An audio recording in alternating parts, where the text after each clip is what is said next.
If I could turn back time, have you ever thought to yourself, man, I wish I had known that sooner. I would have done things differently. Saved myself a lot of time, money, headache, and energy. I've thought the very same thing each 3-4 times I've tried to lose weight. Ready to lose the excess weight for the last time? Today, I want to share with you what I wish I had known the first time I tried to lose over 70 pounds that finally worked this time around and for over a decade now. Hey, Health Warriors, Tressey here, a licensed clinical social worker and nutrition coach, sharing easy ways you can eat, move, and live a life of mental and physical wellness over 40 and beyond. The very first thing I would have done differently if I had to start my weight loss journey over, or if I were brand spanking new to a weight loss journey. The one thing that probably hindered my progress and ability to maintain that progress was, hear me on this, not having a good supportive relationship and accountability with and to myself.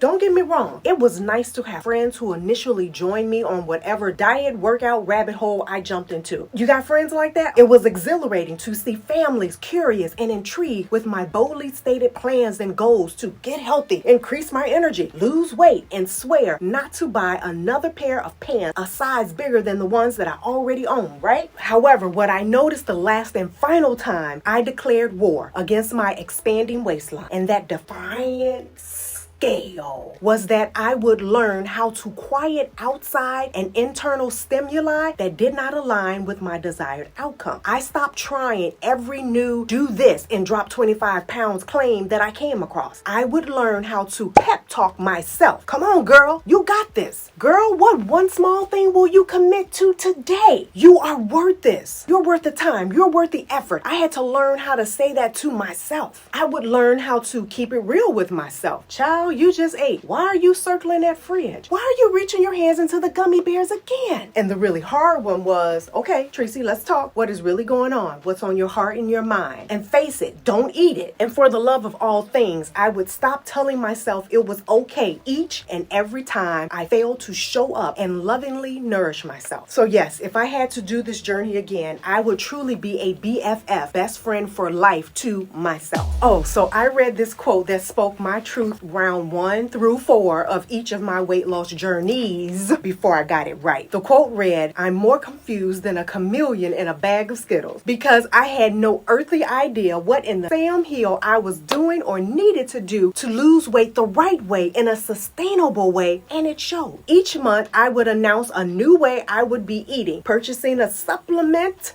that would help me burn or melt fat away, do more, do better. That was me. I was chameleoning,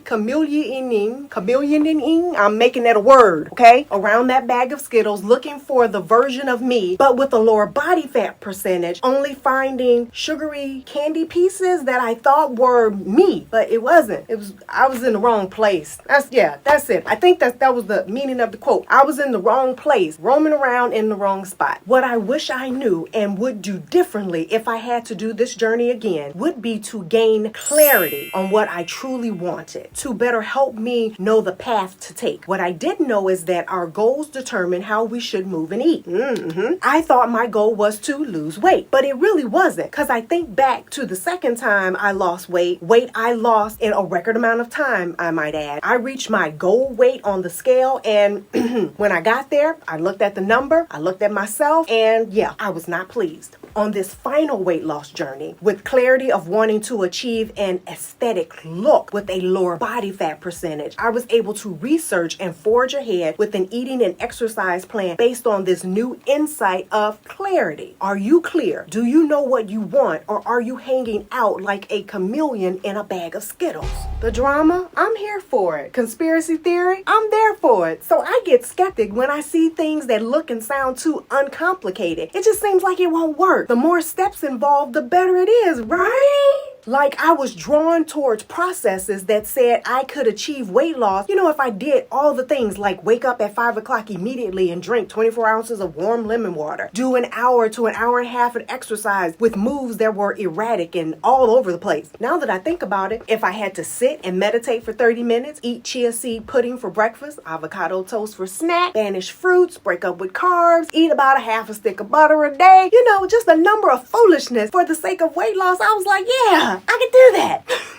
That just seemed like it was gonna work. When it comes to a weight loss do-over, I would come to realize sooner that complicated would diminish my motivation, making it harder to stay disciplined, and it wasn't a good return on investment overall. A do-over would look like me establishing a baseline for my eating by knowing how many calories my body actually burns when at rest, with a goal of lowering my body fat percentage with data gathered from places like having a metabolic test done, using calorie calculators as a guide. Then I would spend about 3 to 5 days eating as I normally do, but I would actually take the time to place my food on a food measuring scale to determine how close or far off I am calorie-wise based on the data that came from having this metabolic test done or from the calorie calculator. I would not run from the knowledge of scale weight. Yeah, I would still get on the scale. I would do blood test numbers, body fat percentage. It's all just data of what is and isn't working for and toward the outcome of the goal that I'm aiming for.